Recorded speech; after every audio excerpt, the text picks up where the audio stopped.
All right, all right, all right. Welcome to this special edition of Warrior Week, Parables from the Pit. My guest, a very, very special friend of mine by the name of Kahel. Kahel, welcome to the show, my man. Welcome. Good morning. Yeah. It is currently 6:30 a.m. You took the red flight from? Hawaii. I just landed like 45 minutes ago. Yeah, we're going to talk about that in a second, why you went through all this to be here this morning. So sit back, relax, and enjoy what's coming at you. That's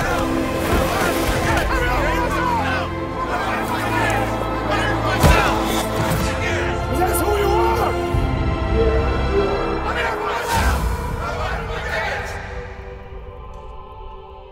All right, man. So you took the flight what time? I just landed about 5:30 or so. Okay, and then you left at what time from Hawaii? Last night at about a 9 p.m., so it was a red-eye flight. Okay, red-eye flight, 9 p.m., drove an hour and a half from LAX to be here in the studio. We just opened up. We sit down. We're going to do the podcast. You're going to pack your shit, and you're going to go back to the airport to do what? I'm going to catch a flight out from this local airport over here to get back to Utah, and I'm trying to make it for a camp out tonight for my son, Solomon. Camp out. And camp out is like 5-hour drive from Utah, right? 5-hour drive, but actually we figured that one out. I'm going to rent a private plane. Yeah. And land near there's a little airstrip in the middle of the desert where he's camping. So all this because you have to be there for your son. Got to be there. Got to be there. And we talked about you being down here, like I think a month and a half ago. Yep. Or 3 weeks ago. And so you put it in the schedule. Everything was done. This morning you're like, dude, you know, I'm supposed to be here today, tonight. What can we do? I said, whatever, man. Just be here and we'll make it happen. Because what matters is where you're going and where your son at. Which brings us back to how you and I met. So you're not a graduate of Warrior Week. And you're not a long-term friend of fucking mine. You and I didn't spend tremendous amount of time. But yet the universe works in a very magical way. And that's often the message that we have inside of this conversation is that, hey, man, you don't have to know a man for 30 years to actually say you know him. You have to know a man's pain. Once you know a man's pain, you actually know the man. Whether that's inside of a 5-minute conversation, once you know a man's pain, you actually fucking know a man. Right. And so you and I met a couple of years back at a friend's house. You know, I was there with my family, and you were there with your boys.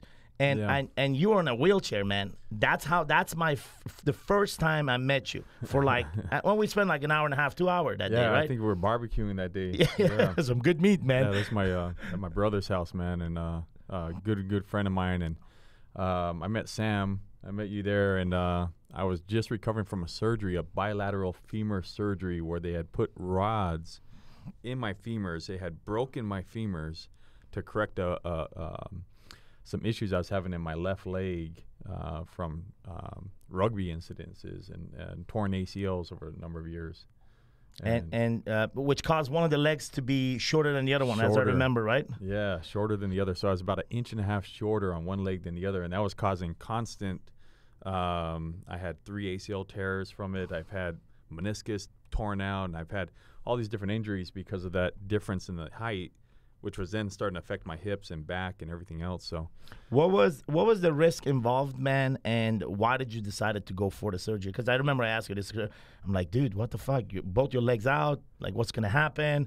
Like, there was a, for sure, there was an unknown aspect about what the fuck is going to happen. Yeah, this shit was experimental. Actually, the surgery was experimental.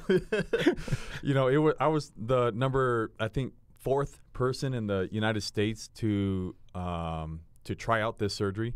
Anyways, what it was that I was going to the chiropractor every other day almost. Mm-hmm. And if I was missing the chiropractor, if I missed it for a couple of weeks, I was just in pain. I was in sore pain. My lower back was just killing me. I would walk around for like an hour and my lower back was just killing me. Mm-hmm. You know, and this is at, age 29 and 30 and 31. So anyways, this chiropractor had told me that he had read somewhere that you can do this this bone this type of surgery, right?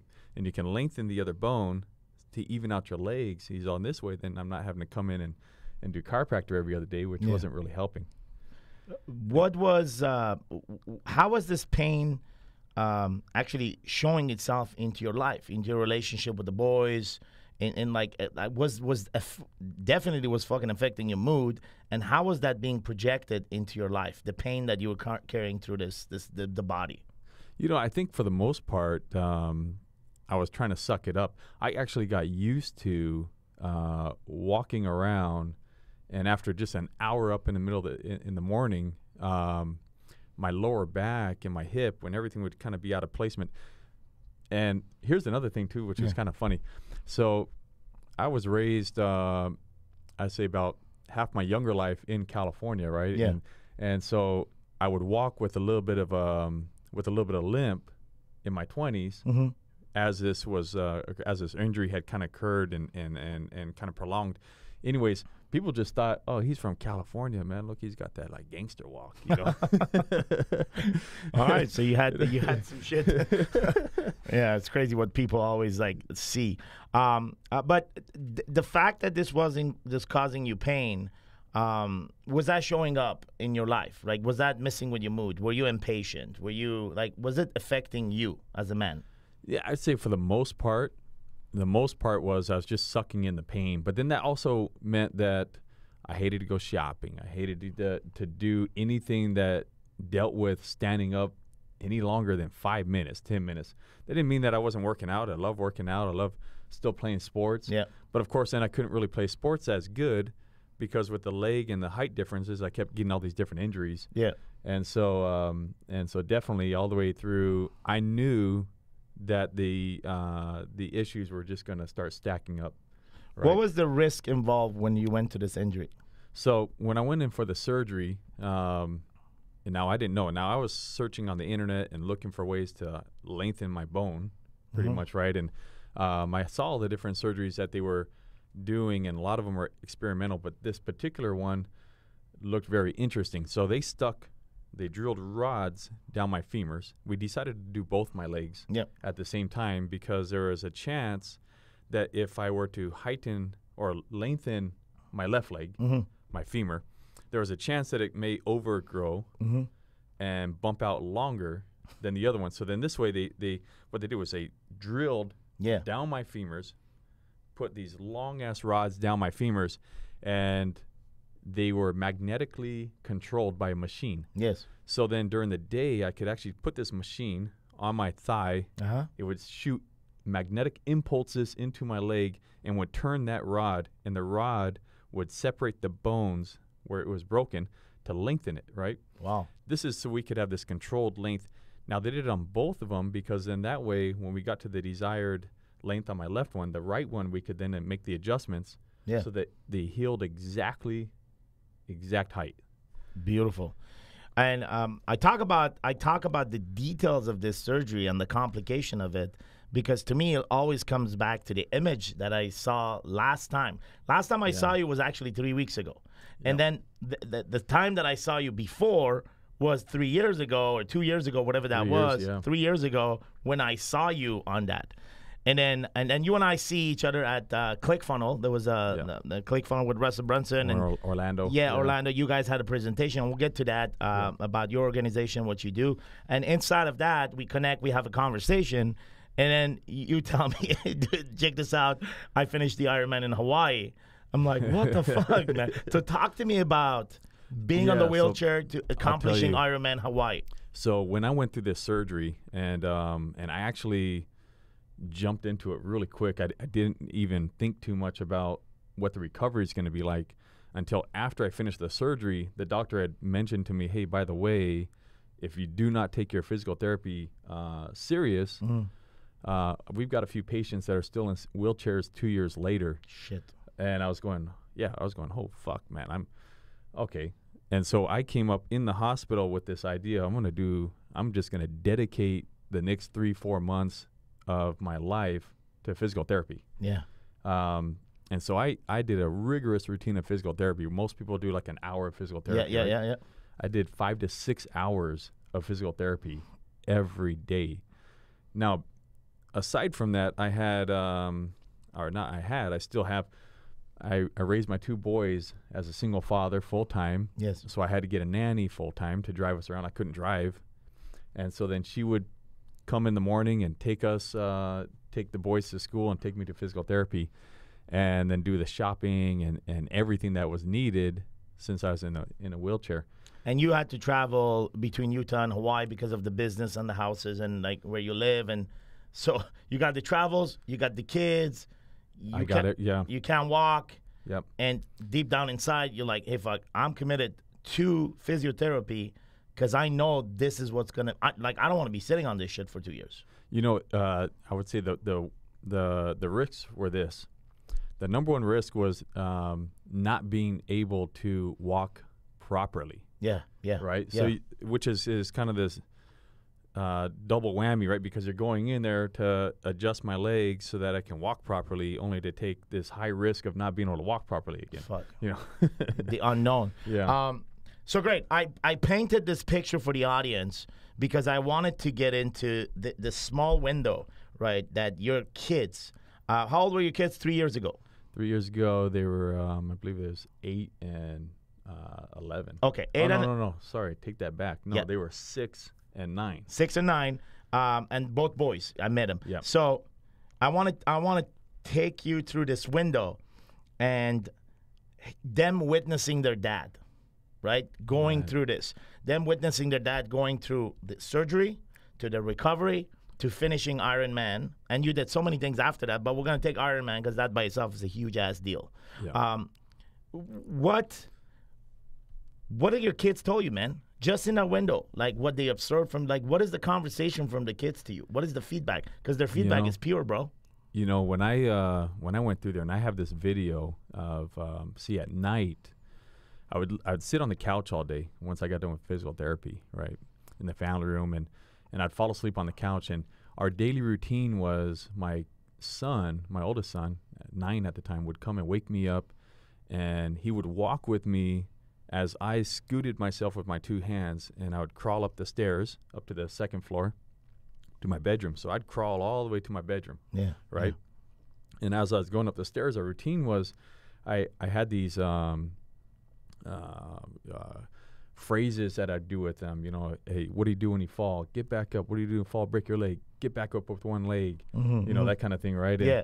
And, my youngest son, one of those nights, filmed me as I was getting woken up by my other son and crawling off the couch and crawling to the stairs and going up. And I'm drugged out most of the time because I was on like Percocet and Norco and stuff like that because of the pain. Yes. And he had me recorded the entire time going up the stairs, and I'm telling the boys, I said, you don't quit. I said, you don't ever fucking quit, no matter what happens. And I went through all those phases. What do you do when you fall? Get back up, Dad. What do you do when you fall? Break both your legs. Yeah. Get back up with your arms. You know, and I'm crawling up the stairs, and I'm telling them all this, and I'm just going.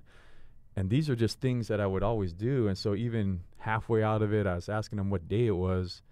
But these are the things that I tell them, and they witness these things from me. Yeah. I believe that by the time they get out of the household, there's just nothing that they won't be able to accomplish. Yeah. I mean, because they've learned and seen directly from me that no matter what happens, we just don't quit. And part of this is that you were vulnerable enough to expose not just your strength, but your weaknesses. Like, here's your dad, right? And here's your dad crawling out of fucking bed, weak, right? This is a weakness. You're not covering it up. No, I mean, my son, he would actually refill my pee bottle, right? Yeah. You know, because I couldn't go to the bathroom. Sure. There would be a pee bottle by my bed, and, you know, I'd go bathroom at middle of the night. And he would wake up in the morning and actually refill. Like, they took care of me.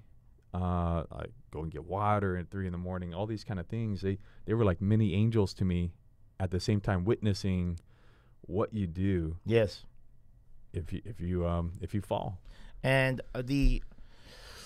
which brings us back to why you're even here and why you're even in this fucking podcast, right? So I met you 3 weeks ago at the conference. Like, we talk, and then you talk about like the Ironman. Like, obviously that took like at least 30 minutes for me to say, what the fuck, bro? That's so fucking awesome. And then we talked about this other things that you're involved in. We're going to talk about it, which is this a huge part of what you do as a servant. And you know, we're going to talk about that chapter this big organization where you help kids that are abducted for horrible things, and you go out there and help them out and find these kids. Yeah.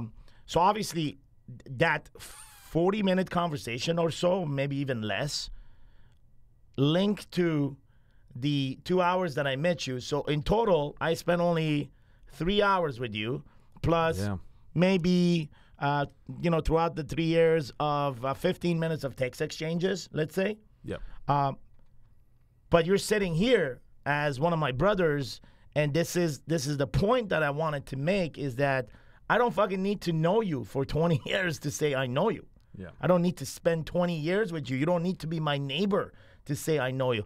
I know you through the pain, and when I connected with you, I said, dude, like, this is a story you got to fucking tell. Because there's so many dads that are sitting there wanting to hear this. There are so many single dads that want to hear this story. There is so many stories about being a single dad that is not fucking true. And yet most of society talks about it. And us, as single dads, we actually fucking adopt it. Yeah. So my intention was, bro, you got to come here. You got to tell the story. But you got to tell the story from, when how it all started. So, so we're going to go back to that, which is, dude, like your marriage, right? It didn't fucking work. No. And here's an opportunity for you actually, not even for me. Like, this is the room where the magic happens is live. This is a room for you to, like, just let it go, like, share some shit about what the fuck did not work and why. Like, stuff that you never said, you know what I mean? Yeah, I got you. So, I married young. I married probably a little more in a rush, as I was excited to have a family and these kind of things. And we were only married for just about 3 years. And I would say just after the first year, we had realized we just weren't even we weren't even great friends together. Just completely different in the way that we viewed the world, different in the way that I was very I'm very ambitious. I'm very driven. And so we just had two different personalities. She's a great woman, great girl.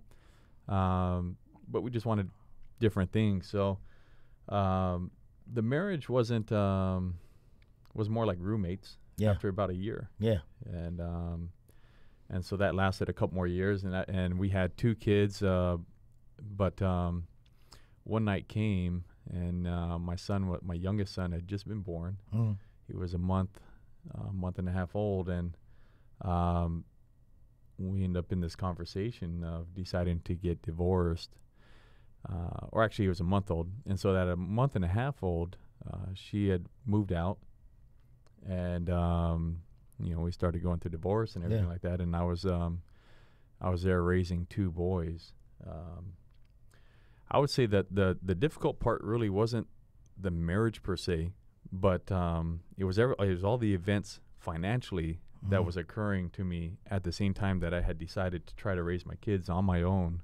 How old were you then, Kale?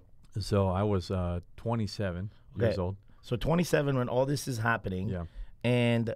And so, like, from your culture and the background, getting divorced is not fucking easy, right? No, it's like talk to me about how did you dealt with all those layers, right, upon you, that it's just all this pressure that, you're supposed to stay in this marriage. You're supposed to make it work no matter what. Everybody goes through up and downs and all those conversation and the pressure. How were you able to break through that, man?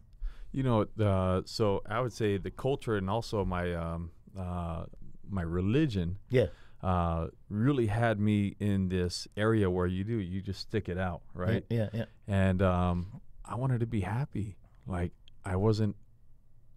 this didn't feel like this life that I could continue. Like 3 years was too long. Yes. It wasn't everything that I had thought of. It wasn't, and I just wanted to be happy. But making that choice of trying to find happiness, and divorce isn't always the answer to happiness, but in my situation it was. Sure.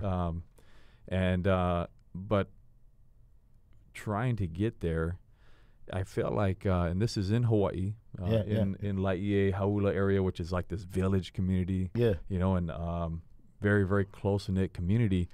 But I felt like everyone had ended up turning their backs on me. And this wasn't just neighbor friends or things like that. These are like people that I had helped out, that I had stuck out for them at some point, that I had maybe financially helped out, a number of different ways where I was there for them. And I felt like the entire, including my church congregation, had turned their backs on me because I decided to do something that wasn't, with their culture or with the society. And at that time, how did that make you feel, man, as a man? Like 27, you've done right most of your life, and you find yourself in a situation where all you want is to be happy, and like the other person also knows that this is not, and then all these people judging you, but also like going back to say, fuck, man, I was there for all of you, and now because of my personal choice, I'm being crucified, I'm being judged. How did you feel? Did you want to get out? Did you want to like just go? Or what was the feeling, man? Let's put this whole thing into perspective. So it wasn't just the marriage, the divorce, the kids. We're gonna put this whole thing in perspective. Yeah. So a year prior to this, I'm an entrepreneur, and I was getting into real estate development and things like that, and I had a $12 million real estate development that was going on when I was 26. By the time I turned 27, I bought my first office building in Honolulu. We're just about probably $15 to $18 million worth of assets at the time. And right in 2008, that's when the market crashed. That's when everything started going downhill in all of America, right? And so the divorce is going through. The first weekend that she moves out, I have a month and a half old that I'm bottle feeding. Milk, right? And I get a letter in the mail from my other son, who's only 2, turning 3. Yeah. I got a letter in the mail from the neurologist. And the neurologist in the letter said, hey, after all the tests that we've been doing, because I've been trying to take him to the hospital to find out there's some delays going on with him. Okay. So we're taking him to the hospital. I'm getting MRI scans and brain scan and all this kind of things. Anyways, I get a letter in the mail that same weekend, and it says, your son is diagnosed with spastic diplegia cerebral palsy. Right? Oh, man. And I'm going, oh, man, what is this? Yeah. Like cerebral palsy, that sounds, that sounds like, I'm thinking of the kids in wheelchairs and different things like that. And I immediately reach out to my brother, who's a doctor, and my brother-in-law as well. And so they start to tell me what that means. And that was a whole nother chapter to my life, where that proceeded to be, I needed to go to the hospital 4 times a week, which was an hour away, to get treatment for my son, for physical therapy, occupational therapy. He had surgeries. He had, what proceeded from this one letter was hours and hours and hours. We're talking 100-something visits in just that 1 year at the hospital, right? What was this condition? What was? So he had cerebral palsy, very mild condition on the right side, meaning that all his right side was all delayed. Like even now, like there's certain nervous systems that he doesn't feel on his right side. He was walking with the limps and stuff like that because his leg would turn. All related to nerves. And then his arm kind of did this thing, and so we were trying to, like, he would actually grab things like this. Got it. When he was 2, because he wouldn't use his arm. Got it. So he went through a lot of treatment, but also you mentioned surgery, right? He had to do surgery as well. We had to extend the tendon over here. At so 3 and a half. Yeah, 3. Yeah. So you had to witness that. So I took him through all that. Now, on top of that, financially we're crashing, right? Yeah. We are crashing financially. And so everything that had built up was going. I mean, the monies were draining out. Was that around 2008? That was 2008. Okay. Right. So by the end of 2008, we're on welfare. Literally welfare. Welfare. I've got. I'm going in, standing in line for the WIC. We call it So WIC. hold on a second. From $18 million assets to what's going on with the divorce, feeding a baby a month and a half that cries every 2 hours. You probably didn't get in much sleep either. No. And with the visits to the hospital, nonstop visits, and forget the fucking visits and the surgery, but the worriness and the anxiety and the pain. And now, no food on the table. No. I was down to probably the last $5,000 in my bank account. Now, we had gone through this divorce. She had hired her attorney, and I had hired my attorney. Yeah. And I remember that last $5,000. I wrote it to her attorney actually. Shit. And I walked into the attorney's office, and I said, she probably needs this more than me. Gave the attorney that last $5,000. I left her attorney's office and went straight to the welfare office. Yes. To try to get a food card, so I could go and buy groceries. Fuck. And when she left, is she in the life of the boys now? She not much. I mean, she'll call them and text them, but the average is she sees them once a year. But when she left. She moved away.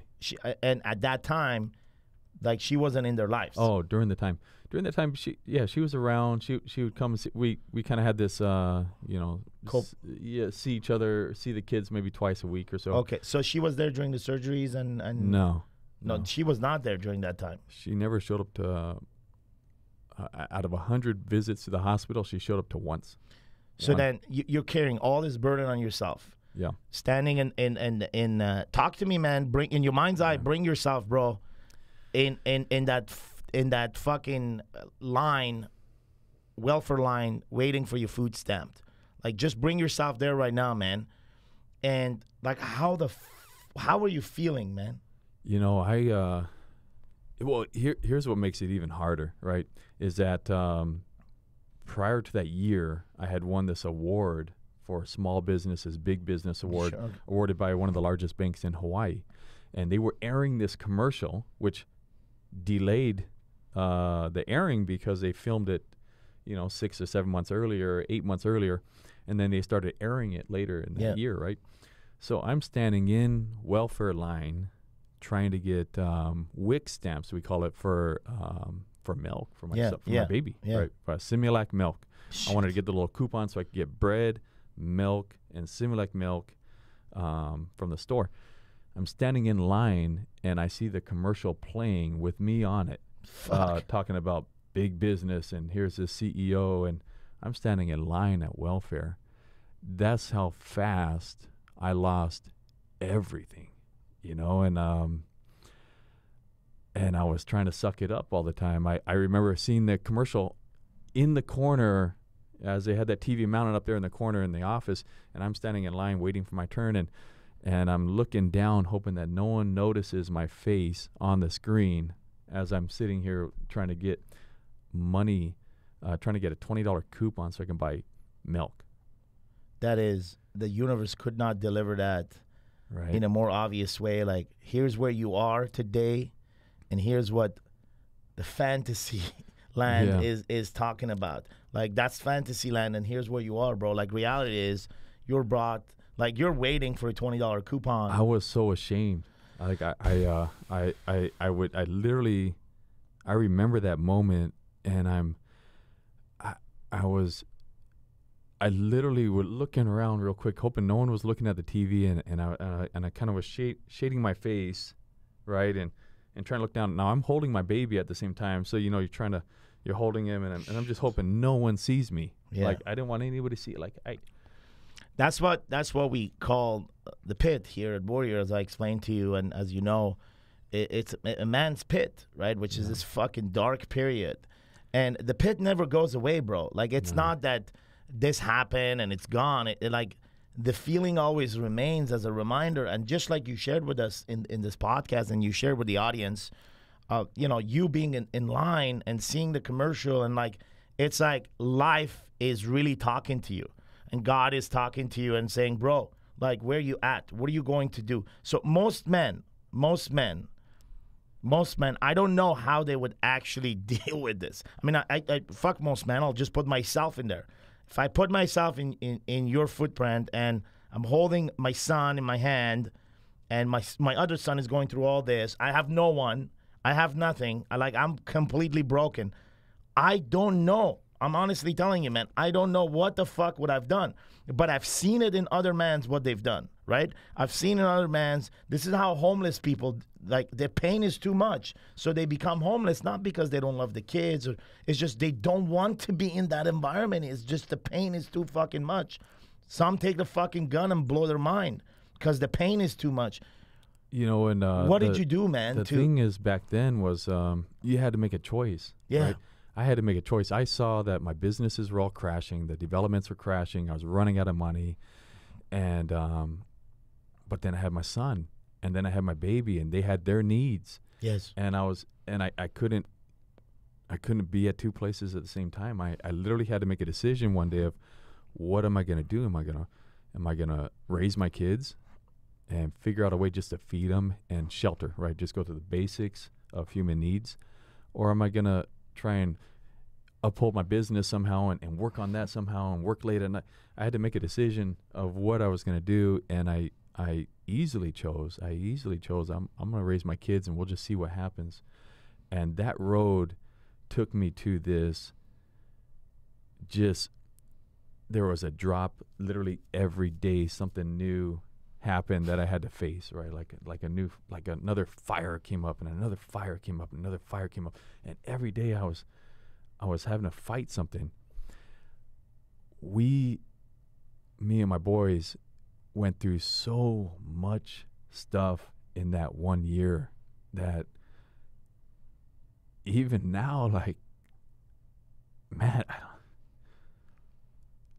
I don't know how I got through it. Like, we face challenge after challenge after challenge. And for the people listening, for those that are single parents or for those that are struggling financially, I get it.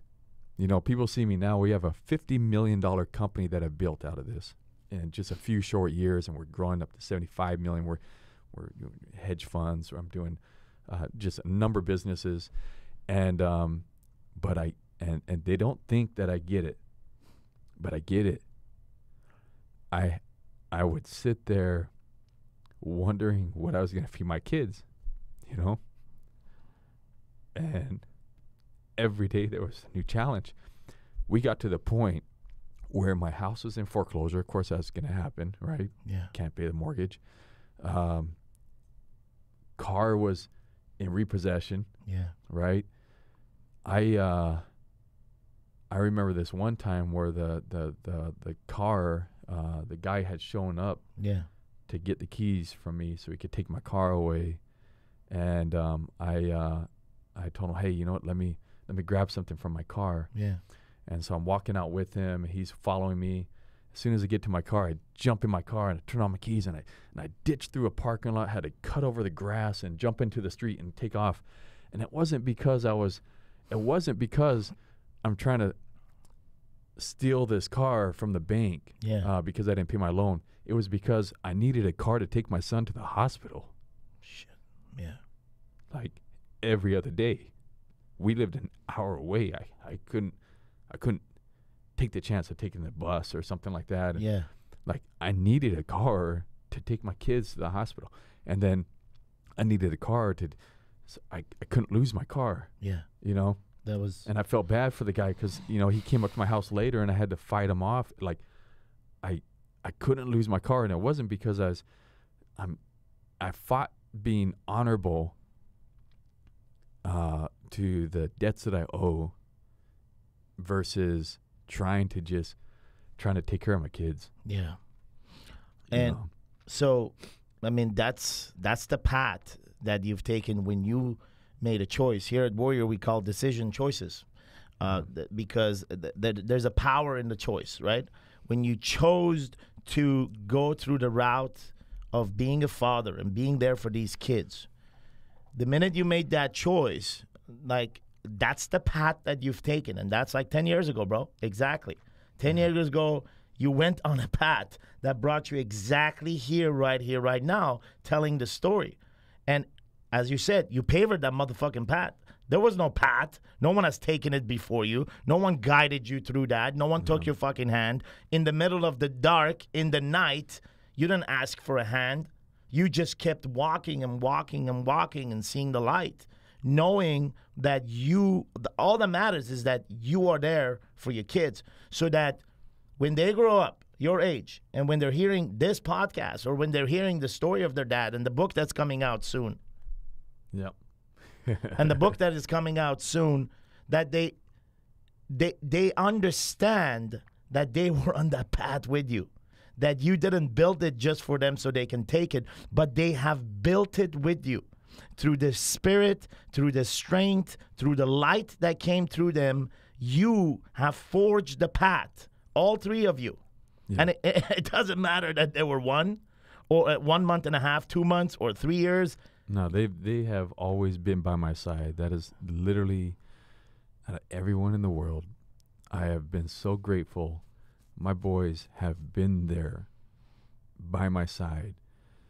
And you know, this event, I'll take you to, there's always that pinnacle point, yes, right? Yes. There's that point to where you can't do anymore. And what I usually say when I'm talking to people is I say it's like thermodynamics, right? Thermodynamics, you're familiar with the process, sure, right? yes, It's like coal to diamond, right? Yeah. Where everything just converges onto the coal and pushes it and crushes it, and atomic and molecular structure is just so under pressure and stress Yes. that if it's 1 degree more, it would have been too much and the whole process would fall and the coal would still remain coal. Yeah. But if it's 1 degree less, it still wouldn't be enough pressure for coal to turn to diamond, but just in the right amount. Nothing more, nothing less.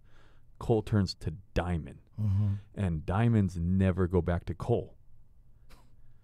And so that process, as I was going through this, as I was fighting, as I was trying to figure out what to do, as I was trying to feed my kids and trying to wonder, okay, you know, foreclosure is going to happen soon. So then now where are we going to live, right? I don't know. And so I'm just going to try to fight the foreclosure in court or whatever as long as I could. Anyway, so all these different things were happening, and I remember just going stressed after stress after stress. I remember like one night coming home, my kids were sleeping. Yeah.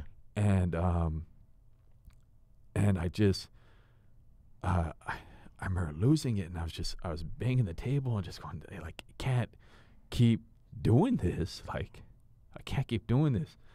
There's just one thing after another after another. I mean, my favorite 2 dogs are with us. One got shot. A neighbor had shot him because he thought his dog was going to attack him. It was just a simple little dog, and so we lost that one. That was like my son.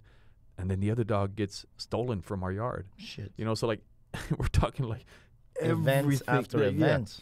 You know, so it comes down to this one night. Now for several months now, I've been trying to fight for my utilities to stay on, my electrical to stay on, and I would be at the house when the guy would come to cut it, and I always had like a scrap together a little bit of cash, and I give it to him. And I said, "Man, just don't cut it this time. Give me another month." That went on for about 4 or 5 months. Well, we're at the hospital one day for my son's treatment, and I come home, and he had, of course, had stopped by, and the electrical's off. And so I tell my kids, again, it's another little challenge. And I'm like, okay, no problem. Okay, we're gonna camp out tonight in the in my bedroom. Let's put the sheet. So I put a sheet up on the roof or on the ceiling, and I hang it down. I get some candles. And, we're camping tonight, and I try to make it real fun. And during that time, after a couple of days of electrical being out, I still was bottle feeding my son Solomon. Yeah. And at night it would get, it's Hawaii, so it's not cold, but still your baby likes to have warm milk, right? Warm water. So usually we would warm up the bottle, the water, and then mix up the powder in there, and then he has some warm milk at night, right? And he was used to that. And I didn't have electrical, I didn't have a microwave. So I would line up my windowsill with baby bottles with water, right? Yeah. And during the day, the sun would hit it, and it'd be all nice and warm. So then at night, it'd be lukewarm. and I could make him some milk and give it to him. Well, on the third night that this was going on, it was rainy that day, and it was a little bit cooler. Yeah. And 12:30 or so at night comes, and my son wakes up and waiting for his bottle, and so I run and grab the bottle, and it's cold now, right? Put the milk in, I give it to him, and he wouldn't drink it. He spit it up, and he's crying. And obviously, anybody raising a baby know that you feel helpless. And that moment was the first moment where I realized I couldn't even feed my baby. Yeah. And I hit that wall like hard. Yeah. I hit that wall hard because you want to feel like you're a man, like you're taking care of your family. And I couldn't feed my son. And I remember sitting in the corner. Yeah. He's crying. I go to the other room and I'm crying. Yeah. You know? And I was going, I can't do this anymore. Like, this has got to change. And I'm sitting there crying. Now, my son, my 3-year-old at the time, comes over to me and he's like, Dad, are we still doing our camp out? You know, it's late at night, but he sees me crying in the other room versus where he's at under our makeshift tent. Yeah. And he's like, Dad, come back to the camp out. And I'm looking at him. And then I started thinking of like, man, this can't be just me. Like, there's got to be other people that are dealing with the same thing right now. Like other families, other struggles. I'm not the only one. And I'm looking at my son and he's smiling. And I'm going, he's smiling, but yet he's living in the same house that I'm living in. We're driving the same car together. We're eating the same food together. And yet he's experiencing life way differently than I am right now. It's true. I'm sitting in a corner crying and crumbled, like just crushed. And he's having this fun camp out with his dad in the house, thinking that this is the coolest thing. We're camping out in the house. And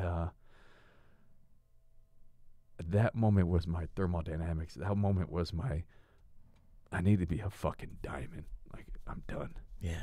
I'm done with this.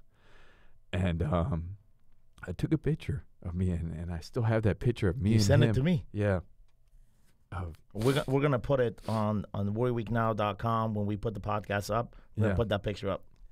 That picture I have never really I have never shared it publicly, first of all, ever. And so that would be the first time that I'll allow that to go out, because it's true. I sat there. You'll see me. Eyes are red. I was crying, and you'll see my son. He's smiling, you know, and in his mind where he's having the time of his life. And that's taught me so many lessons over the years. Even now, taught me so many lessons how two individuals could be in the same physical location, same condition physically, but emotionally different, only because one saw it different than the other. So you are the living proof of when they say strength with, not strength over, and then that's where you got the strength from with your sons. From my boys. It was all power coming. Like, if your son would not wake up and say, Dad, come back to the camp out. Like, bro, exactly I don't know where the fuck you would have ended up that night. That night, I was crushed. I was in a corner. I was ashamed to even see my son. Like, when he was started, I could hear his footsteps. Yeah. I was ashamed. Yeah. He was going to walk in the room and see his dad in a corner. You know, and my boys, they see me as this rock, you know, like nothing phases me.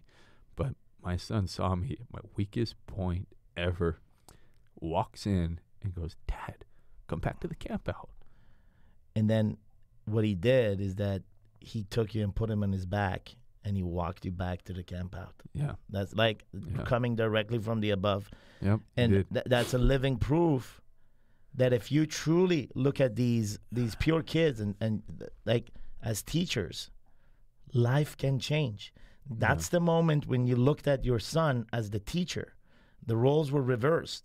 He's teaching you strength. He's teaching you an experience from his point of view. And at that point, you're like, I am going to be a diamond because I'm seeing a diamond in front of me shining. That smile that he gave you is actual the shines of the diamond, the light coming in through him. And you're like, I'm going to be the light and I'm going to be a diamond because a coil won't fucking allow the light to come out. No. Diamonds reflect the light. So pivoting point for you. Talk about how did you build up to now? Like when you allowed the light to come in, what did the light do for you to be here, sitting here, talking about all this, bro? So literally, immediately from that moment, I had realized, hey, my sons aren't going to quit on me, right? They're not going to quit. They come back to the camp out. Like, forget all this. Let's go to camp out. Like, my sons aren't going to quit on me. I'm not going to quit on them. And I literally, immediately what I did was, we all need money. I needed money to pay my bills. And from that point forward, I was actually finding construction jobs on Craigslist, like little, like fix a toilet, like fix a thing. I would show up at somebody's house because this is the quickest way I even knew how to get money at the time, like $20 or $100, and I'll go fix somebody's bathroom or something, right? Like, I'm not even a construction guy. I just needed money. And so whatever labor job, whatever it was I could do that could get some cash that day, I did it. But I would show up to the job at somebody's house with the stroller of my son in the stroller and my other son, and they would play in the front yard while I was in the guy's house doing whatever little task it was just to get some money. Like, I did whatever it fucking took. And that's what I think sets the difference. Yes. If you want it bad enough, you'll do whatever it takes. You'll literally do whatever it takes. I was not even going to be happy with even a median income. I wanted to build something that night. What I told myself and what I promised myself was that I would build something so big. I would build something so large. Like, I would regrow I would build this empire so big that I could never end up in that corner again. Yeah. It would never happen. And not only that my great-great-great-grandkids would never end up in that corner. Yeah. Now, I'm not saying that we should have these trials, because we should. But in my mind, I just wanted to build something so big that I would be so far from ever ending up in that corner where I couldn't feed my kids again. And so I started out by Craigslist ads on Craigslist, just doing labor jobs. Yeah. Right? Kids in the car, kids playing. So when people say, well, I got my kids and I couldn't make it to work and I couldn't do this, it's like, that's all bullshit. Yeah. Like, I had a baby and I had a son that has cerebral palsy. I had hospital visits going on. I had a car that was still trying to get, the guy would still show up and try to repossess my car. House was in foreclosure. I still did whatever it took. And you didn't miss campouts in the midst of all this. Yeah, we did have a lot of campouts. So like. You are flying back. There are no fucking coincidence. Yeah. You're flying back today. To not miss a campout. Yeah, my son has a camp out in Dinosaur Park tonight, and and I texted you this morning. That's why I really appreciate you showing up early, because I texted you this morning. It wasn't even me. It was perhaps the man above, the light, your son, everybody involved into this. Is that this was meant to be while you actually attended the camp out. Right. This is a reflection of your life. You took a fucking flight at 9 p.m. You didn't sleep. You fly 6 hours. You drove 2 hours to be here. You're making this happen. Yeah. We're not doing this for fucking marketing. We're not marketing shit here. We're telling a fucking story of a warrior. That's what this is. This is called the Warrior Week podcast. And it doesn't mean that you have to come to fucking Warrior Week or you have to come through Warrior to be a warrior. Here's a definition of a fucking warrior. And so you've gone through all this to say, this is my life, man. This is what I do. I work my ass off, but I will never fucking miss campouts. I'm a motherfucker that's always going to be a camp out. Camp out is what gives me strength. Right? You know, No coincidence. No, and that goes back to the original decision, which all of us have, right? All of us are proud of our families. We're proud of our kids. This is really the main driver for most people. Yeah. Anyways, and what they do. And my kids have always come first. I don't care what is going on. My kids have always come first. And here's the thing, though, too, is that I realize that by the time I get back, they're already jumping in the school van right now and driving off to their campsite. It's 5 hours from the Salt Lake airport. Yeah. And so I still have to catch the flight, get to Salt Lake, and to make sure that I don't miss a lot of the trip, I've decided I'll take a private plane from Salt Lake Airport over to the landing strip. There's a small field. Yes. And I can land over there just so I can get to his camp out and actually enjoy it. And so my thing is that there's always a way.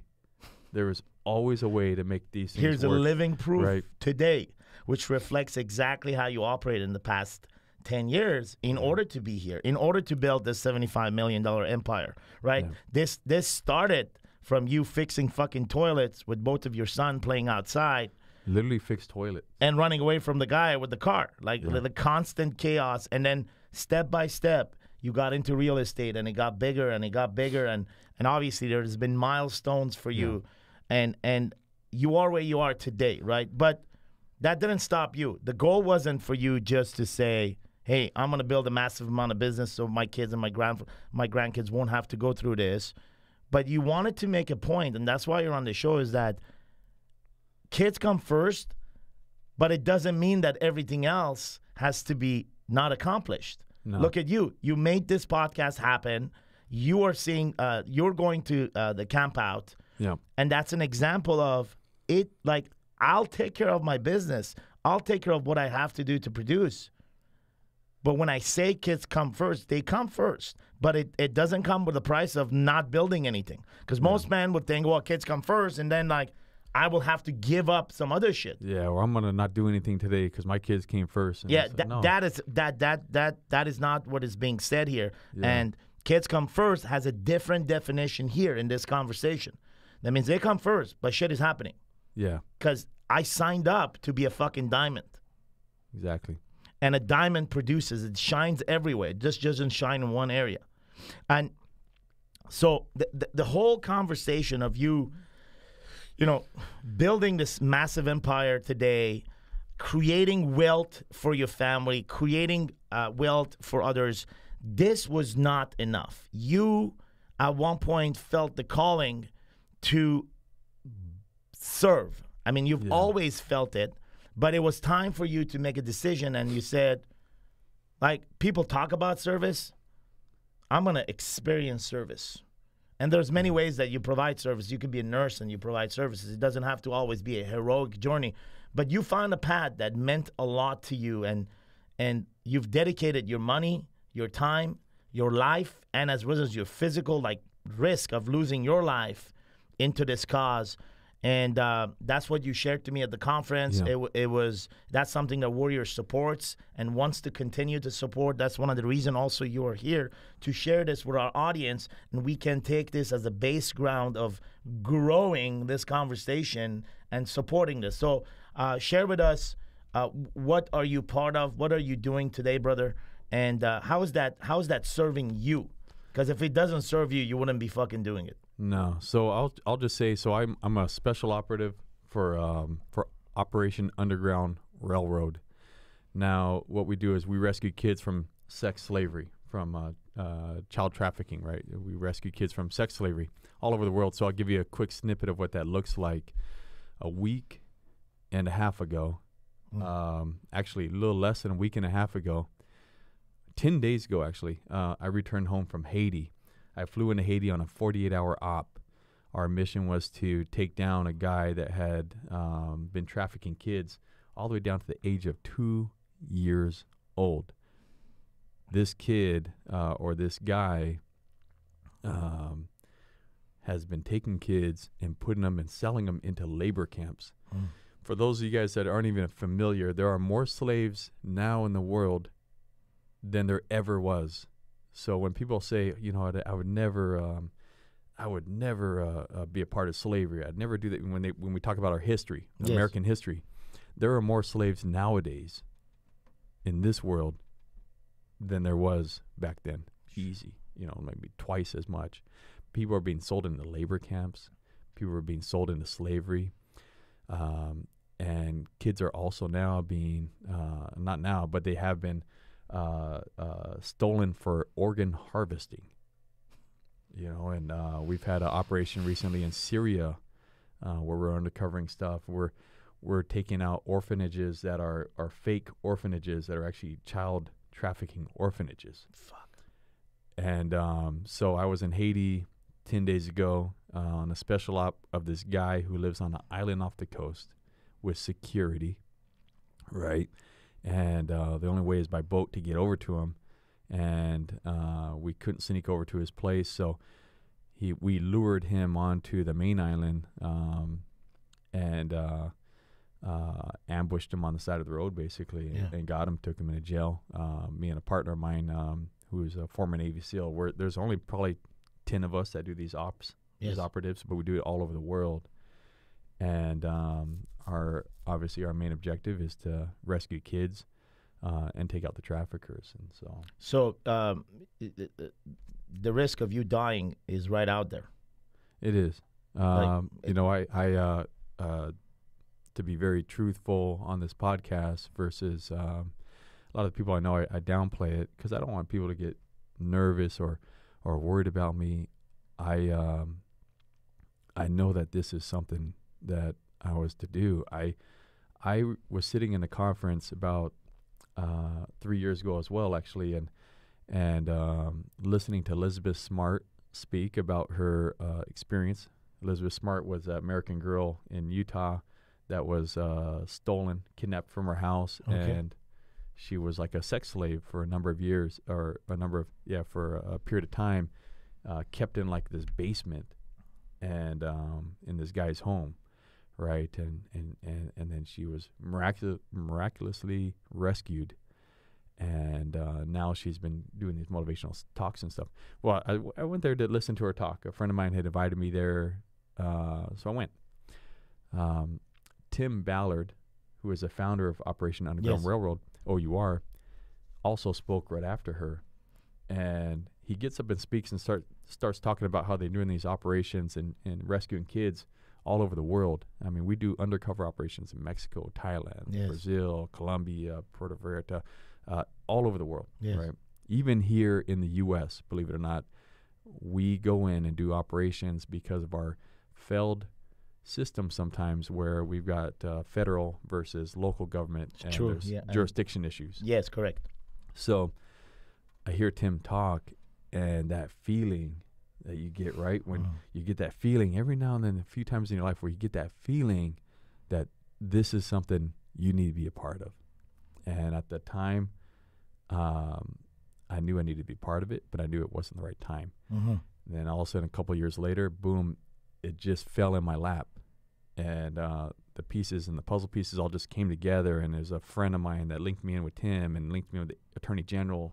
And all this kind of stuff. And before I knew it, I was on my first operation in Mexico City undercover, looking for a trafficker that had 30 kids. So, and it's important to mention that, you were not previously part of the military, correct?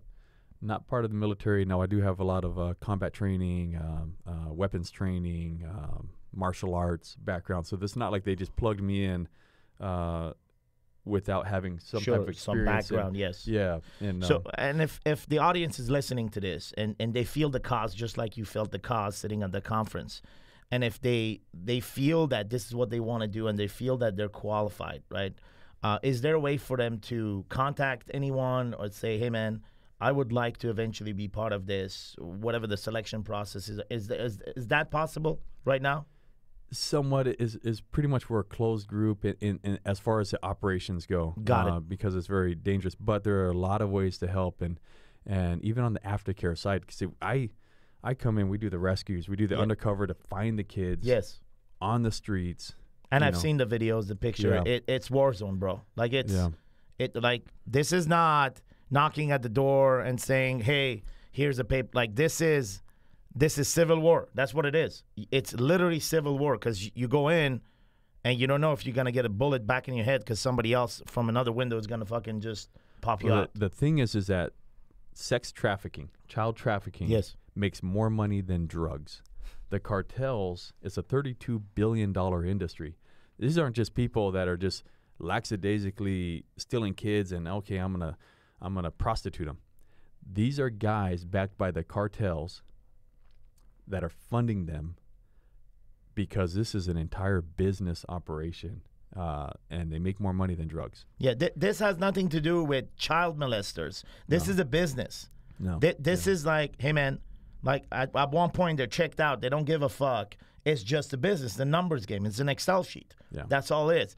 Unfortunately, behind it are kids, innocent souls. And so one of my operations recently was with we took down a lady called Show. Yeah, yeah. And you can read about it on OUR, talk about it. This was recently in January. This is the second time we arrested her because the first time we arrested her and did this whole operation where 35 kids were rescued, I wasn't on that first mission. Yeah. I came on the second mission when she's backed by the cartel.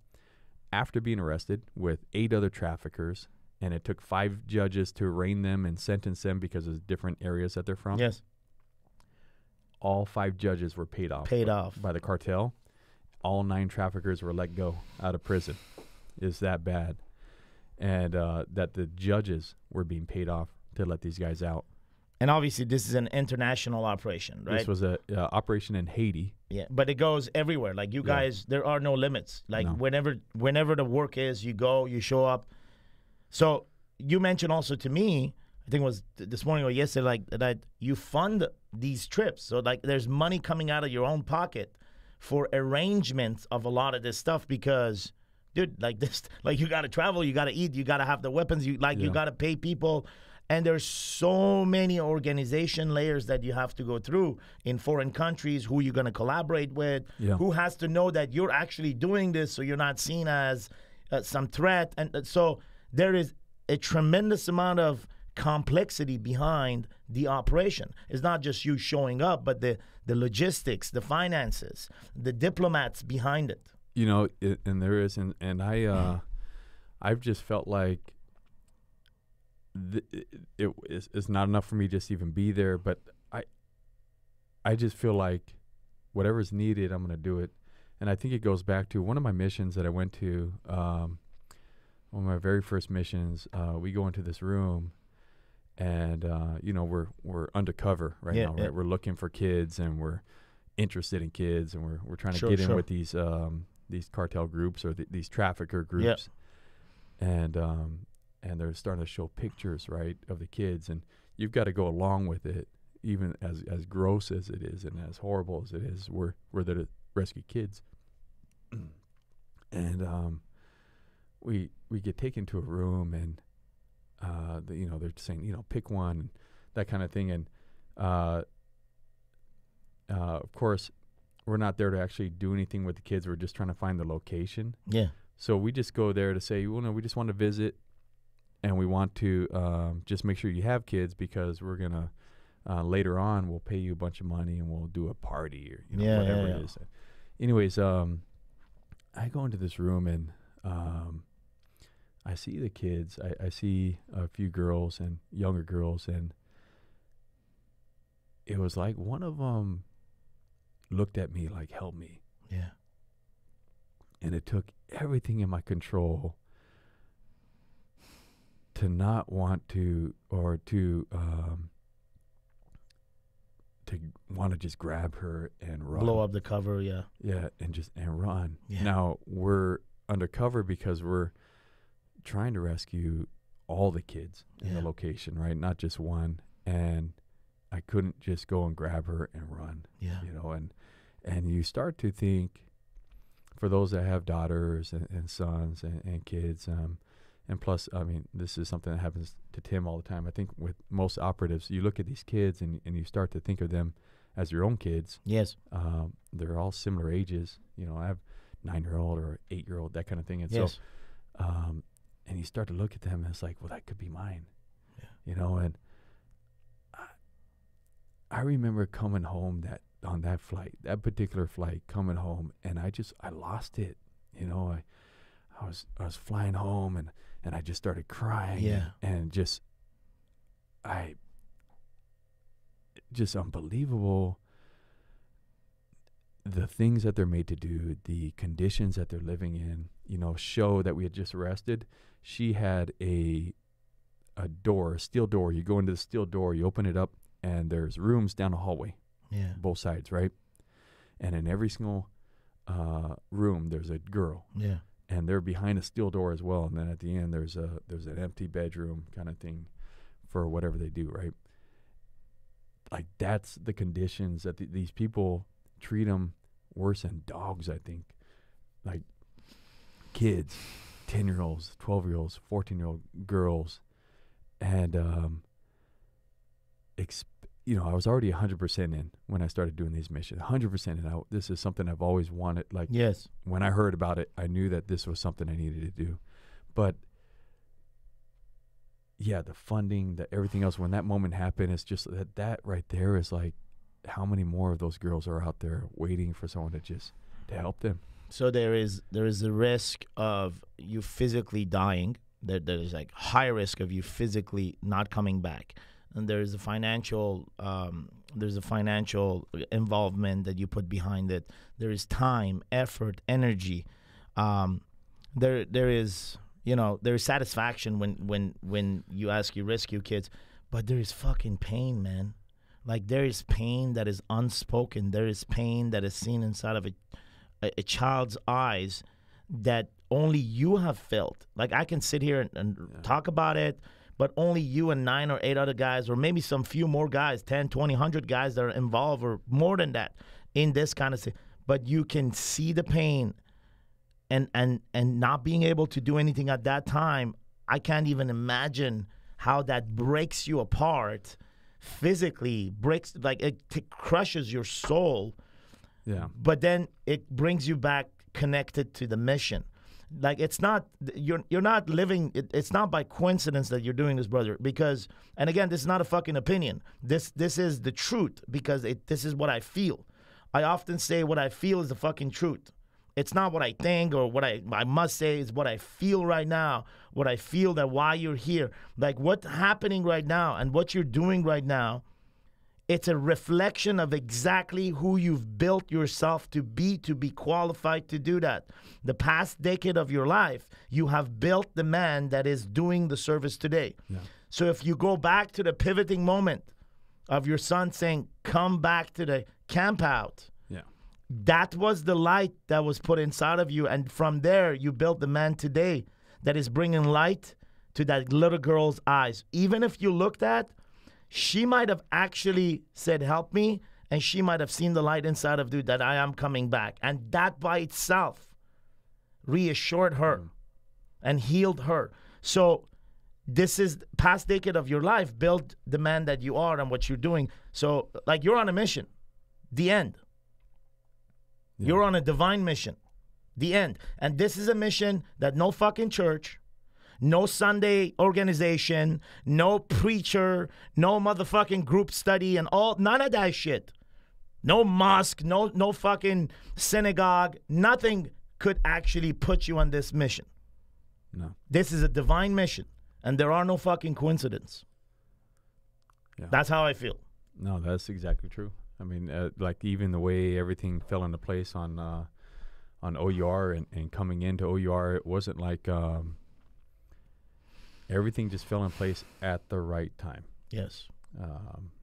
And we support, and we want, like Garrett mentioned this as well in the conversation, we do want to get involved. We do want to support this to the best that we can. And you said there are many ways that we can get involved. Yeah. Like, you don't always have to be in the front line. Like, that's a dedicated group that are serving, but then there's so much beyond it. And we want to, behind it, right? And we want to support that. So if you want to go ahead and just drop the website one more time and the name of the organization for the guys who are listening to go and there's a movie also out, right? There's a documentary. There's a documentary that's being released. So you guys might have saw it. That's where in Orlando they did the premiere. Yes. but the actual release to the public is probably over the next month or so now. They're just okay. Can you tell us a little bit about where we can find that and the website and all that, so I have the audience guided there? So you can go to, for the film, you can go to OURfilm.org, or you can go to our website, OUR.org. That's Operation Underground Railroad. You can Google it as well. And the film, you can watch the trailer, OURfilm.org. And it's, there's also a movie being filmed right now in Colombia, a full featured film about with actors. And yeah, exactly. Beautiful. So this brings us to the conclusion of our show today. And if you've been with us for the past hour and 10 minutes, you know, what took place here in this conversation was a conversation of truth. We mapped out a man's life. This man did not come to Warrior Week. This man is not a long-term friend of mine. And this is a man that I connected with a few years back and then reconnected with him a few weeks. This is my brother. Yeah. This is my brother because this is how we are trained to be connected. We are trained to be connected to the energy of another man. Whatever you want to make out of it, for me, it makes fucking sense. I know a man through his pain, and I know a man through his service. The end. And that's who my brothers are. My brothers are brothers in pain and brothers in service. The end. I don't use the word brother really lightly, but when I use it, it's because I know a man's pain and a man's service. And this is just the beginning from, you know, our collaboration and our conversation here. WarriorCon 3 is happening by the end of this year. There'll be 3,000 people, 3,000 men in WarriorCon 3. I would love for you to be on the stage and share the story of one of the kids. I'd love to. Yep. And the title of the fucking presentation was "This Could Be Your Son," or "This Could Be Your Daughter." And the story is told from there. Because the world needs to know more and more on this. And there needs to be more and more support on this. I did not know until today that this is a $32 billion industry. Yeah. I did not know until today that there's more slavery in the world today than what it was. Exactly. And I think that's the biggest thing is that people always think of the U.S. and the slavery back in the day as, oh, man, I can't believe those people did that to them. I would stand up. If I lived back then, I would stand up and fight for slavery. But we have more slaves nowadays and no one's fighting. So, and there may be a lot of you that actually want to stand up and fight, and this podcast brought you to that awareness, just as it brought me to that awareness. I'm at a different level of awareness right now than what you what you shared with me at the conference. Yeah. Obviously, this is a more real conversation, and the purpose of this conversation was to put it on the fucking map that this is a reality. There's no cover-up around this. This is fucking happening. So, brothers, if you enjoyed this show, you'll find more about our show at warriorweeknow.com. This will be displayed along with some write-ups, some audio notes. We'll also put the picture of the special picture, the pivoting moment picture. We'll put it out there so that you connect with that picture just like I did it. And I think, you know, couldn't be more proud of you for what you're doing. You know, if I would have your sons here, they couldn't be more proud of you. And I'd like to extend an invitation to you and both of your sons to be back on the show. And we're going to have a different conversation, all three of us. Yeah. So we'll come back around and we'll just have a different conversation in a different time and space, because although they're not here right now, I do believe that I can actually feel them sitting here because they're part of you that's been strength with you all this time. I appreciate you being here, and I appreciate you coming back and supporting on what you do, brother. Hey, man, I appreciate you too. Love you. Love you, man. All right. Gentlemen.